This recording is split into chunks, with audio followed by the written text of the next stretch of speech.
house. I mean, unfortunately, if it's one of those things that, you know, you can do everything that you try to do, but if it's meant for you to have it, you're going to have it, right? But for me, that just means not intentionally putting myself in a predicament where I could contract it, because I have my son who is almost 11 months old, and then my mother also living here with me who is in the high risk category. And from what we're seeing across the board, no one knows how they're going to be affected by it. So I'm just like, let's play it safe. So I only make essential runs.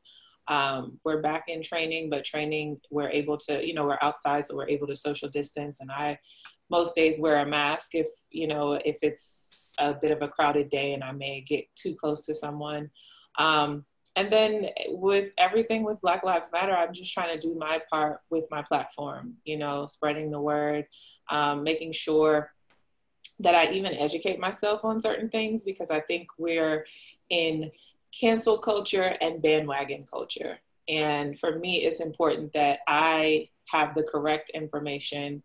And so in having the correct information, being that I share correct information too, and things that I'm actually in align with, and not necessarily just jumping on, you know, the bandwagon, and making sure that I'm educated and, you know, using my platform to educate others as well.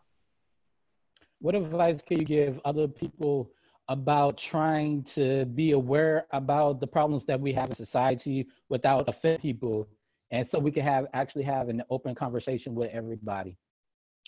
I think the biggest thing that I have been applying to my life period is take a beat. And by that, I mean, we have this, and I don't know if it's a culture that's been cultivated with social media where everything is just at our fingertips, right?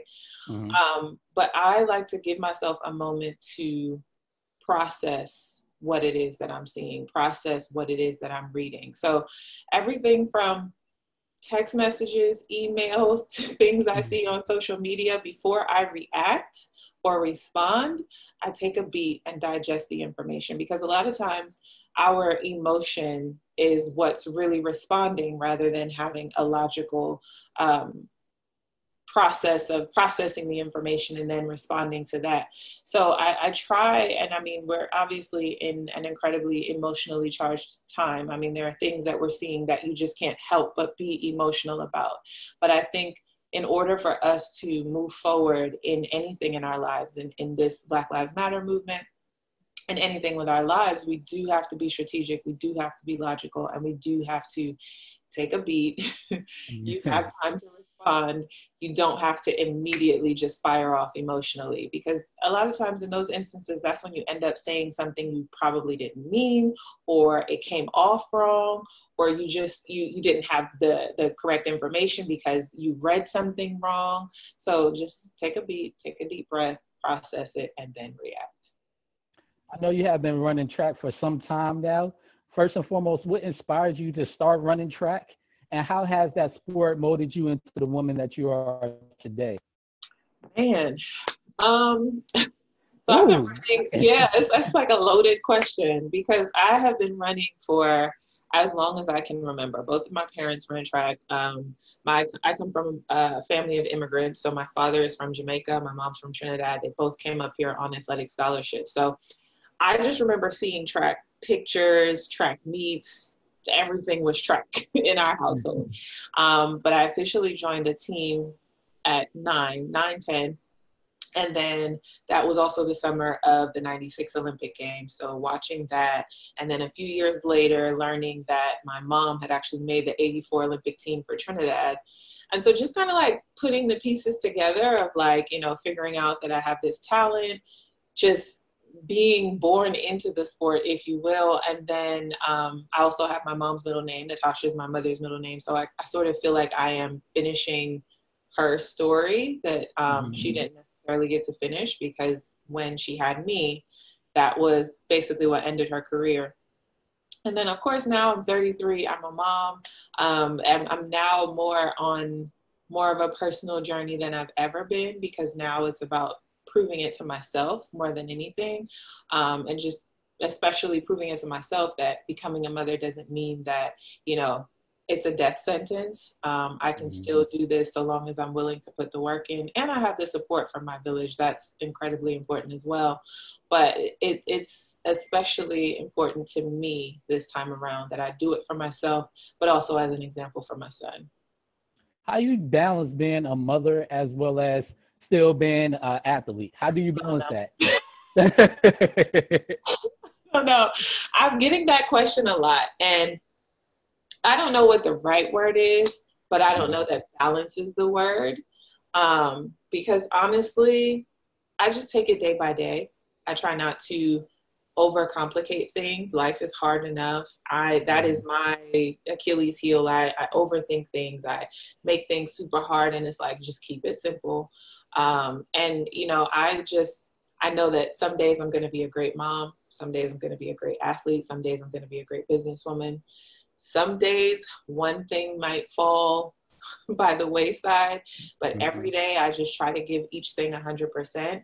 And I am forgiving of myself. You know, there are days that I know that I've fallen short, but the truth of the matter is there's a lot on my plate, and, you know, all I can do is give it my best. So that's really been my attitude.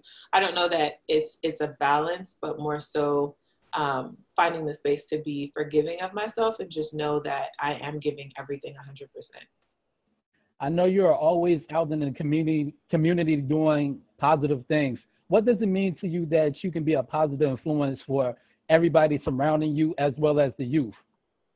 Yeah, I mean, I especially think about myself, and when that sounded really self-centered, but I think about my journey, my journey, being a girl from Queens, being from a divorced household, um, and being from New York City, a city with such rich history, that I didn't have that tangible resource of an Olympian coming back and saying, hey, you can do this. On Friday, I actually spoke to a class via Zoom, but it was with a guy named Trevor Green. He was a coach. He kind of coached with my coach a little bit back when I was in middle school and high school. So we kind of had a relationship throughout the years, and he asked me to speak to his kids. And I think he teaches fourth grade. And I was like, you know, I didn't have this, but the thing that is most important to me is that children understand that I'm no different than you. You know, I sat in the same classroom that you sat in. I actually trained at the track Red Hook down the street from the classroom that you're in right now. I've ridden those same subways and, you know, gone through a lot of the same things. And I think it's important for the next generation to know that, you know, we all have our struggles. Even to this day, I think people look on TV and see athletes and think that, you know, we're superheroes, and everyone from LeBron James down has their struggle, has their problems, has their things that they have to deal with. And I think that it's really, really important, especially in this time of social media where everyone just kind of projects their best self. And, you know, they really have to understand that, like, it's not always easy. There are going to be struggles. There are going to be hard times. But I think it's especially important for us to be those tangible resources to say, hey, this can be you too, or you could be even better. So I know the Olympics have been postponed to next year. How are you adapting and keeping yourself physically in shape during this weird time? Yeah, weird is definitely the word. It's weird. It's unknown. It's uncertain. You know, I just kind of, again, take it day by day. I think at first when the announcement came out, it was like a gut punch. And I think a lot of people kind of have the same sentiment, regardless of what your walk of life is. 2020 just feels like everyone is just getting gobsmacked in the face. And so again, going back to this year being such a personal journey for me, I felt like that was taken away from me. And then just kind of seeing the track season just slowly just be pulled away from me. But, you know, with time, I'm starting to see that, you know, everything happens for a reason. Obviously, it was the right decision in terms of being in the middle of a pandemic right now. And I think that the biggest thing that I'm learning is, you know, we're in a time of stillness, but this time of stillness has sort of forced all of us to kind of pivot, re-strategize, you know, change things. You know, now I have a gym downstairs in my garage that I probably never would have had, but now I'm like, I can't believe I've been running track my whole life and I'm just now getting a gym that like sound like when the world opens back up, good luck getting me back out there, coach. Cause I came in from the track today and I did my gym workout in 45 minutes. Mm-hmm. I could never do that with, you know, going down to the gym and training with my training partner. So, you know, I've found a lot of efficiency, but I've also, and I think this is something that I've applied over the years, but, you know, of course, it's a little bit more challenging with all that's happening now, but really staying focused on the controllables and the positives. You know, it's really, really easy to get dragged down into, you know, just the pits with everything that's going on and what we feel like, not what we feel like, we're all of us are in some way suffering some sort of loss, whether it be school, a track season, work. We're all mourning loss at this time. But really taking the time to kind of focus on the positive and see, you know, what this is shaping and molding me into for what's to come. I think that has really helped with me just kind of staying above the fray and, you know, keeping focused and keeping positive. Mm-hmm. And I know you said you have a new journey that you're taking right now. Where do you see yourself after you retire? So I have actually applied and in the process of enrolling into grad school. At the beginning of the year, yeah, thank you. At the beginning of the year, before any of this even happened, I got into therapy. And I've dabbled mostly in sports psychology over the years, but for personal reasons, I got into therapy. And over the course of a few months, I was just like, man, I really love this. And then thinking about what I'm doing with my foundation, the Natasha Hastings Foundation with young girls and women, I was just like, this just feels like the next step for what I want to do going forward. So I applied to grad school. I'll be studying clinical mental health. So I plan on becoming a therapist after track. But ultimately, I feel like it's just going to elevate what I'm doing with my foundation, with my public speaking. And then, of course, I've always said, no matter what, I want to make sure that I'm able to leave a footprint and stay in sports some way, somehow. I never saw myself coaching, although I'm still kind of somewhat open, closed to the idea. But I think that this would be the type of coaching that I would love to do, and just seeing how important the mind is in the game of sports and the game of life. And I think that especially in our community, be it the Black community and the sports community, there's not very much representation there. And there's also that taboo that we, you know, for whatever reason, don't want to seek that help. But I think having the representation and, you know, being that voice to say, hey, nothing is wrong with this. I'm actually here for you. Let's work something out.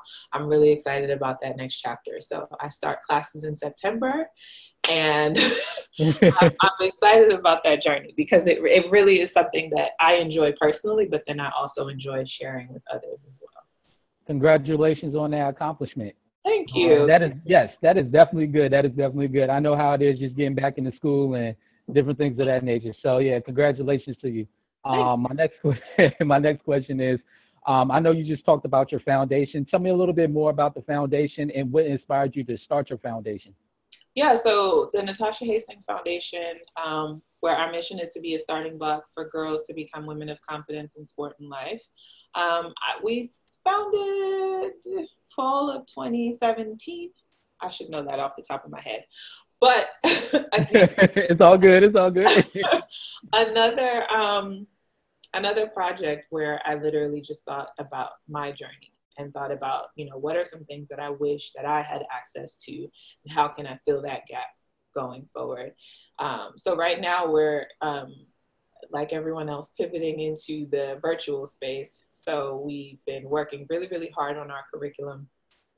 And one of the biggest things that we wanted to tackle is that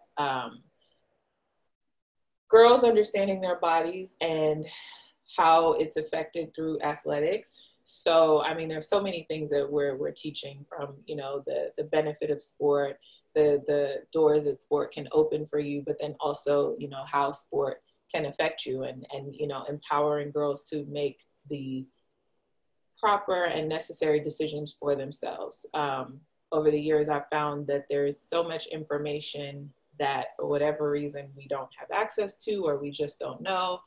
And so I really, really wanted to be able to pay that forward to young girls to understand, you know, their bodies, to understand self-love, self-worth, self-esteem. There's, I think, something like 95% of women in the C-suite space have played sport at some point or another in their life. Mm-hmm. So it's really just the overall benefit of sport, but also empowering girls to be confident in life and basically through sport. What inspiring words could you give people about going towards their dreams and making it happen? Man, the first thing I would say is just start. And I say that because that's something that I have to tell myself. And that is, you know, beyond track. Because now in this stage of my life, like, you know, I've been doing this, I can almost do this with my eyes closed to an extent, right? But then there are other things in life that I want to do that sometimes I'm just like, man, you just need to just start, you know?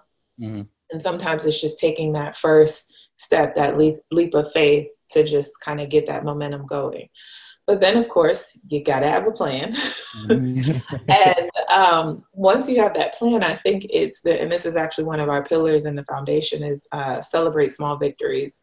Know that there will always, you know, there's going to be some bumps along the way, but you have to give yourself space to celebrate the victories along the way, because a lot of times our goals are so big, they're intimidating, that we kind of lose sight of those goals because we focus more on the knocks than actual victories. So, you know, have your goals, have a plan, and then break the plan down so that, you know, week by week or month by month, you're checking in with yourself and you can see your forward movement and progress. But you got to be flexible.